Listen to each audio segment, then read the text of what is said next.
Okay, chapter 17, a tantrum. She had got up very early in the morning and had worked hard in the garden, and she was tired and sleepy. So as soon as Martha had brought her supper and she had eaten it, she was glad to go to bed. As she laid her head on the pillow, she murmured to herself, I'll go out before breakfast and work with Dickon, and then afterward, I believe, I'll go to see him. She thought it was the middle of the night when she was awakened by such dreadful sounds that she jumped out of bed in an instant. What was it? What was it? The next minute she felt quite sure she knew. Doors were opened and shut, and there were hurrying feet in the corridors, and someone was crying and screaming at the same time, screaming and crying in a horrible way. It's Colin, she said. He's having one of those tantrums the nurse called hysterics. How awful it sounds. As she listened to the sobbing screams, she did not wonder that people were so frightened that they gave him his own way in everything rather than hear them. She put her hands over her ears and felt sick and shivering. I don't know what to do. I don't know what to do, she kept saying. I can't bear it. Once she wondered if he would stop if she dared go to him, and then she remembered how he had driven her out of the room and thought that perhaps the sight of her might make him worse. Even when she pressed her hands more tightly over her ears, she could not keep the awful sounds out. She hated them so and was so terrified by them that suddenly they began to make her angry, and she felt as if she would like to fly into a tantrum herself and frighten him as he was frightening her. She was not used to anyone's tempers but her own. She took her hands from her ears and sprang up and stamped her foot. He ought to be stopped. Somebody ought to make him stop. Somebody ought to beat him, she cried out. Just then she heard feet almost running down the corridor, and her door opened and the nurse came in. She was not laughing now by any means. She even looked rather pale. He's worked himself into hysterics, she said in a great hurry. He'll do himself harm. No one can do anything with him. You come and try like a good child. He likes you. He turned me out of the room this morning, said Mary, stamping her foot with excitement. The stamp rather pleased the nurse. The truth was that she had been afraid she might find Mary crying and hiding her head under the bedclothes. That's right, she said. You're in the right humor. You go and scold him. Give him something new to think of. Do go, child, as quick as ever as you can. It was not until afterward that Mary realized that the thing had been funny as well as dreadful, that it was funny that all the grown-up people were so frightened that they came to a little girl just because they guessed she was almost as bad as Colin himself. She flew along the corridor, and the nearer she got to the screams, the higher her temper mounted. She felt quite wicked by the time she reached the door. She slapped it open with her hand and ran across the room to the four-post bed.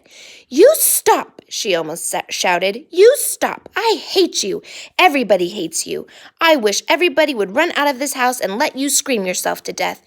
You will scream yourself to death in a minute, and I wish you would. A nice, sympathetic child would neither have thought nor said such things, but it just happened that the shock of hearing them was the best possible thing for this hysterical boy whom no one had ever dared to restrain or contradict. He had been lying on his face, beating his pillow with his hands, and he actually almost jumped around. He turned so quickly at the sound of the furious little voice. His face looked dreadful, white and red and swollen, and he was gasping and choking, but savage little Mary did not care, and Adam. If you scream another scream, she said, I'll scream too, and I can scream louder than you can, and I'll frighten you. I'll frighten you. He actually had stopped screaming because she had startled him so. The scream, which had been coming almost choked him. The tears were streaming down his face, and he shook all over. I can't stop, he gasped and sobbed. I can't. You can, shouted Mary. Half that ails you is hysterics and tempers. Just hysterics, hysterics, hysterics. And she stomped each time she said it. I felt the lump. I felt it, choked out Colin. I knew I should. I shall have a hunch on my back, and then I shall die. And he began to writhe again and turned on his face and sobbed and wailed, but he didn't scream.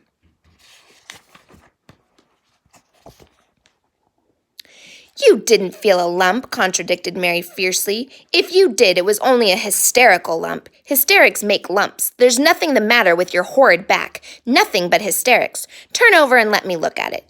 She liked the word hysterics and felt somehow as if it had an effect on him. He was probably like herself and had never heard it before. "Nurse," she commanded, "come here and show me his back this minute." The nurse, Mrs. Medlock, and Martha had been standing huddled together near the door staring at her, their mouths half open. All three had gasped in fright more than once. The nurse came forward as if she were half afraid. Colin was heaving with great breathless sobs. "Perhaps he won't let me," she hesitated in a low voice. Colin heard her, however, and he gasped out between two sobs, "Show her! She'll see then." It was a poor thin back to look at when it was bared. Every rib could be counted, and every joint of the spine, though Mistress Mary did not count them as she bent over and examined them with a solemn, savage little face. She looked so sour and old-fashioned that the nurse turned her head aside to hide the twitching of her mouth. There was just a minute's silence, for even Colin tried to hold his breath, while Mary looked up and down his spine and down and up as intently as if she had been the great doctor from London. "There's not a single lump there," she said at last. "There's not a lump as big as a pin, except backbone lumps, and you can only feel them because you're thin. I've got backbone lumps myself, and they used to stick out as much as yours do until I began to get fatter, and I am not fat enough to hide them. There's not a lump as big as a pin. If you ever say there is again, I shall laugh." No one but Colin himself knew what effect those crossly spoken, childish words had on him. If he had ever had any one to talk to about his secret terrors, if he had ever dared to let himself ask questions, if he had had childish companions and had not lain on his back in the huge closed house, breathing an atmosphere heavy with fears of people who were most of them ignorant and tired of him, he would have found out that most of his fright and illness was created by himself. But he had lain and thought of himself and his aches and his weariness for hours and days and months and years, and now that an angry, unsympathetic little girl insisted obstinately that he was not as ill as he thought, he was not as ill as he actually felt, as if she might be speaking the truth. "I didn't know," ventured the nurse, "that he thought he had a lump on his spine. His back is weak because he won't try to sit up. I could have told him there was no lump there." Colin gulped and turned his face a little to look at her. Could you?" he said pathetically. "Yes, sir." "There," said Mary, and she gulped too. Colin turned on his face again, but for his long-drawn, broken breaths, which were the dying down of his storm of sobbing, he lay still for a minute, though great tears streamed down his face and wet the pillow. Actually, the tears meant that a curious great relief had come to him. Presently he turned and looked at the nurse again, and strangely enough, he was not like the Raja at all as he spoke to her. "Do you think I could live to grow up?" he said. The nurse was neither clever nor soft-hearted, but she could repeat some of the London doctor's words. "You probably will if you will do what you are told to do and not give way to your temper and stay out a great deal in the fresh air." Colin's tantrum had passed, and he was weak and worn out with crying, and this perhaps made him feel gentle. He put out his hand a little toward Mary, and I am glad to say that her own tantrum having passed, she was softened too, and met him halfway with her hand, so that it was a sort of making up. I'll go out with you, Mary," he said. "I shan't hate fresh air if we can find—" He remembered just in time to stop himself from saying, "if we can find the secret garden," and he ended, "I shall like to go out with you if Dickon will come and push my chair. I do so want to see Dickon and the fox and the crow." The nurse remade the tumbled bed and shook and straightened the pillows. Then she made Colin a cup of beef tea and gave a cup to Mary, who really was very glad to get it after her excitement. Mrs. Medlock and Martha gladly slipped away, and after everything was neat and calm and in order, the nurse looked as if she would very gladly slip away also. She was a healthy young woman who resented being robbed of her sleep, and she yawned quite openly as she looked at Mary, who pushed her big footstool close to the four-posted bed and was holding Colin's hand. "You must go back and get your sleep out," she said. "He'll drop off after a while if he's not too upset.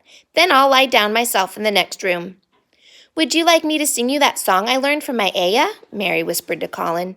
His hand pulled hers gently, and he turned his tired eyes on her appealingly.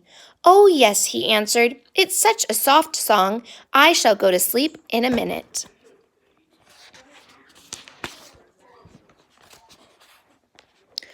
I will put him to sleep, Mary said to the yawning nurse. You can go if you like. Well, said the nurse with an attempt at reluctance, if he doesn't go to sleep in half an hour, you must call me. Very well, answered Mary. The nurse was out of the room in a minute, and as soon as she was gone, Colin pulled Mary's hand again. I almost told, he said, but I stopped myself in time. I won't talk, and I'll go to sleep, but you said you had a whole lot of nice things to tell me. Do you think you have found out anything at all about the way into the secret garden? Mary looked at his poor little tired face and swollen eyes, and her heart relented. Yes, she answered, I think I have, and if you will go to sleep, I will tell you tomorrow.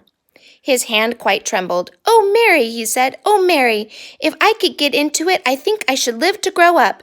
Do you suppose that instead of singing the Aya's song, you could just tell me softly, as you did that first day, what you imagine it looks like inside? I am sure it will make me go to sleep. Yes, answered Mary, shut your eyes. He closed his eyes and lay quite still, and she held his hand and began to speak very slowly and in a very low voice.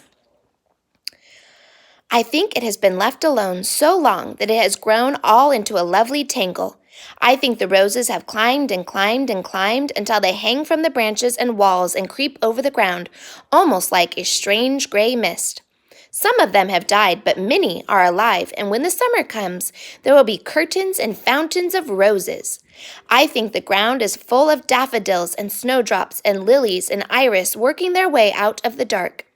Now the spring has begun, perhaps, the soft drone of her voice was making him stiller, and she saw it and went on.